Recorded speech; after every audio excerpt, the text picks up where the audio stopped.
video করবেন ছাড়ি দিবেন আল্লাহ এদিকে আয় চেনেন এটা কি সাপ আলাপ এটার নাম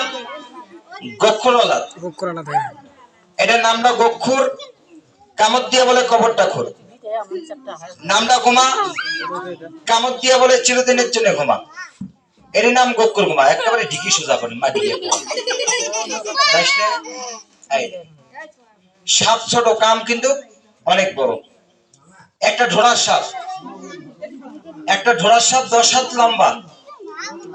যদি একজনকে কামড় দেয় কি সাপড়িয়ে কামড় দিলে সাপড়িয়ে মরে না কথা কন মরে তাহলে হইলে দাঁত ভাঙানো হয় এই মাটিয়ে কর ঢোক বাক্স ঢোক ওদের যাইস নে আমার মন্ত্র জানিস 1.5 হাত মাটি হ্যাঁ